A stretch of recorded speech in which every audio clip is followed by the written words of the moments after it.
Killing Floor as a franchise has always kind of been on the fringes of the gaming headspace. Originally, Killing Floor 1 was a kind of charming, if not one-note game. It had good gameplay for the time, and had this grunge aesthetic that really helped it kind of stand out.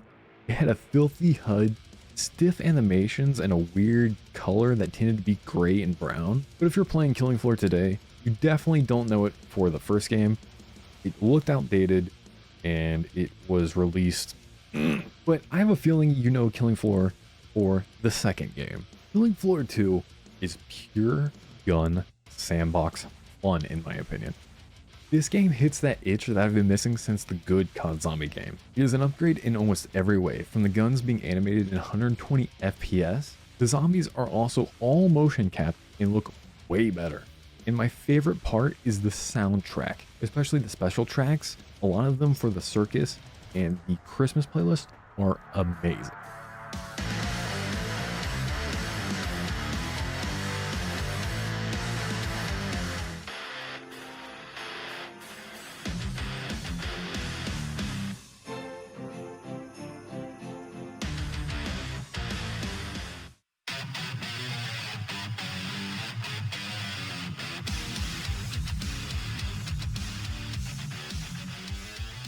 But I haven't really explained Killing Floor 2 for the people out of the loop, and I'm going to assume that is a good deal of you guys. Killing Floor 2 is a Zed killing game. Yes, they're called Zeds in this game, and I'm not being a weirdo and calling them that for no reason. They're clones, that's all you need to know. Anyway, this game doesn't try to reinvent the wheel. It doesn't throw in some random unpolished mechanics like some games. Killing Floor 2 just took the effort normal studios would put into random stuff and threw it into making the game feel great. Those 120 FPS animations I was talking about earlier help improve the game feel so much for me. Seeing every little bit and bob flex with the power of every shot really makes the game feel like butter on the eyes, and that's not even the only thing they did. The game now has a high-tech HUD layout with big text that makes the game readable at all times and helps you appreciate the new models of every Zed and firearm. The most notable Zeds are the Scrake and the Flesh Pound because it looks like they've been eating. They tacked on an extra 200 pounds of pure muscle compared to the first game. But they aren't the only ones by a long shot. Every Zed is now way more detailed and feel way better to shoot.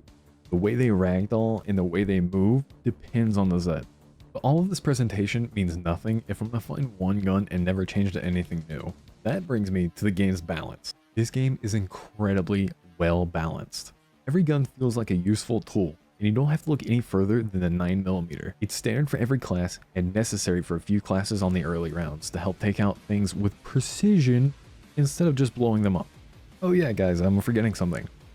It's a class-based game too. There are 11 classes and they run the gauntlet of every weapon you like to use. Let's just say you want to return the monkey, you'd use the berserker and just swing Zed's heads off like you're trying to hit a home run. Or maybe you want to cosplay the Doomslayer and run with the double barrel boomstick on the support class. But I'm painting the wrong picture here. It sounds like you'll be using conventional weapons, and that's not the case at all in Killing Floor 2. The weapons kind of go insane. Don't get me wrong, this is going to be a negative part here.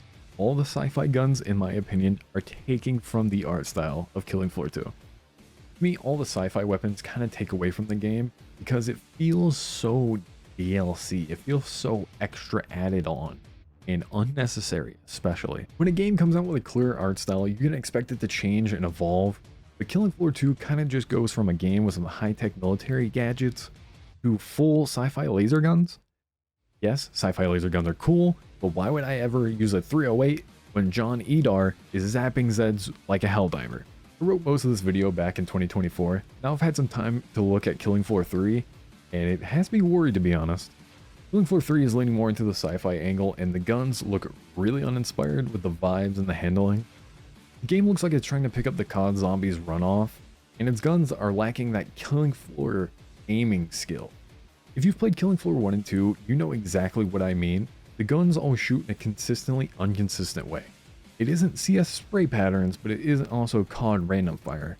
You always know the gun is going to shoot where the barrel is pointed, allowing you to almost point shoot exclusively even at range. Killing Floor 3 is still in development and it's showing a good amount of promise, but the guns and the actual game are kind of shells of the older models.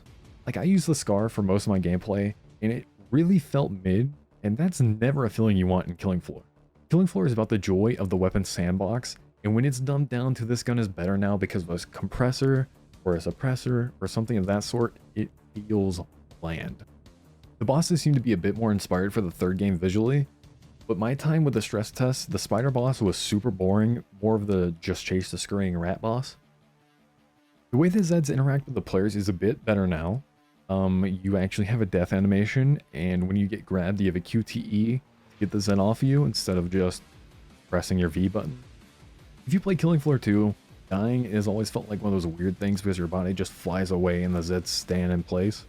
So having the Zeds interact with the player a little bit more makes it feel like it isn't just a bad NPC versus player, you know? Feels like they're actually interacting. The two last things that I really want to talk about, because they're like what make Killing Floor, in my opinion, are the Scrake and the Flesh Pound. So when I first seen the Scrake and the Flesh Pound, I liked the look of them in the trailer, but in motion in the actual stress test, the extended Flesh Pound hands look very underwhelming, and the Scrake feels like it's lost a lot of its presence. I don't really feel scared when a Scrake's on screen, but that's honestly how I would describe Killing Floor 3 in the stress test. It lost a lot of its presence of Killing Floor and ends up feeling kinda overwhelming.